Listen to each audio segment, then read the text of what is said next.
and it opens up your mind too. And I think I want to go back to the curiosity point, because I see that, like, when you're in the grind, you're not using your mind, you're not pausing long enough to nurture, what we value most in the knowledge economy is our mind. And so how do you become more curious? Because I hear that in businesses right now. A lot of businesses are trying to innovate faster. They want better ideas. They want more ways to engage their employees. And it just takes a lot of mind work and thought to do that. But how do you nurture curiosity within yourself? Yeah, I would say I would start with, I like that you say within yourself, because a lot of times it'll be top down. It'll be the C-suite saying, we need to get a more curious staff. And it doesn't usually work that way as much as internally someone saying, I want to build my curiosity. The first thing I would say is really making sure that we can slow down. And we know this intuitively. The best ideas we have aren't when we're usually stressed out. You might be taking a shower or meditating or going for a long drive without the radio on, and your brain just kind of bounces all over and you start making those connections differently than you normally would. I think a lot of times people, they think that a new idea has to be something that's brand new, but more times than not, it's building on something else. And I remember I was at an event that Rob Bell put on, and he was talking about how it's often taking clouds and stringing them together. And I love that visual of, okay, there's elements that have never been brought together. And so even thinking about, the story of Uber, when the two founders were, I think they were in Paris and it was raining, and they were like, this is so ridiculous that there's not something that can get us a taxi right now.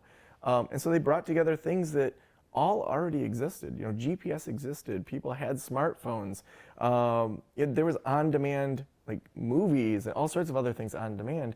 And they took all these building blocks that were already created and just said, we're sick of standing in the rain for a taxi. This is ridiculous. And then they brought it together into this platform that's a multi-million or billion-dollar company now. And so I would say our best ideas and best curiosity comes when we're putting ourselves in unique situations to see how other people do things that you can bring back into your industry. And so too often we get in these silos of, I just go to the counseling conference and I just hang out with counselors and I just network with counselors, and it's all therapists in my world.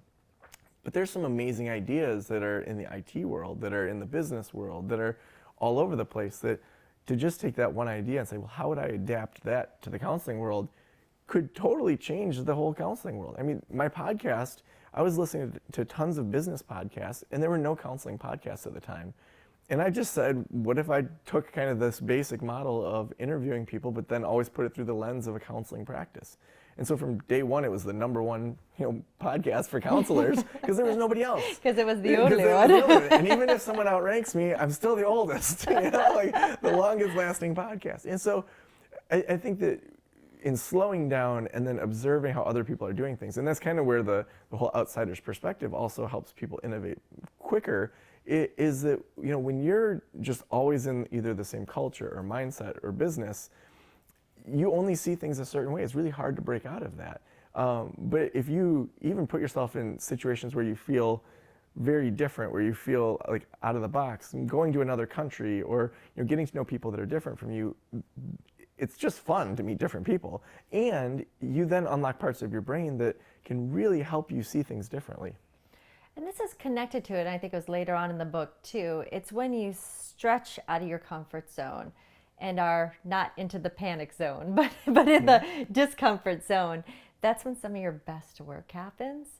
And that was, again, later in the book, but that really struck a chord. It's like when you're prepared enough perhaps to do the task, but not prepared to do it with excellence. That's when you really push yourself into something significant. Yeah, I remember I had this supervisor, it was right before I got licensed as a counselor, and this has been taught by lots of people, but he was the one that brought it to me. And it was that you don't know what you don't know is like your first phase of, and for him, he was talking about therapy, but it applies to everything. He's like, then you don't know, then you know what you don't know. And so it's like, wow, I am crappy at counseling, I need to read some books. And then the next phase is you don't know what you know. And so it's like, wow, I've really moved into some things here that like I'm doing, but I don't really, like you don't even have the awareness that you're good at certain things. And then finally you know what you know.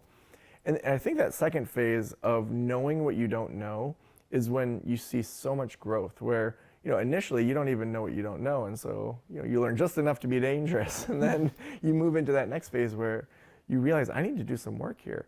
And that's where you become like very voracious in how you're reading or taking in information. And it's this sweet spot that's really important to kind of lock into, because curiosity, it's interesting in the book to have dug into the different types of curiosity and why people get curious and the different elements of curiosity, just because it's something that we hear, but we don't really break down and say, well, what does this actually look like for ourselves?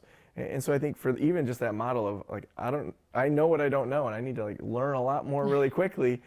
That's a really important thing to have a realization around. But then if we move into, well, how do corporations do that? There's lots of different experiments that corporations have done, whether it's the 20% time of Google or other things. But I think the big thing is allowing your staff to step back and evaluate a problem from their own perspective and not just to get the approval of the higher ups. I think that's going to be an element that we see organizations shift from kind of this industrialist mindset into more of a evolutionary mindset.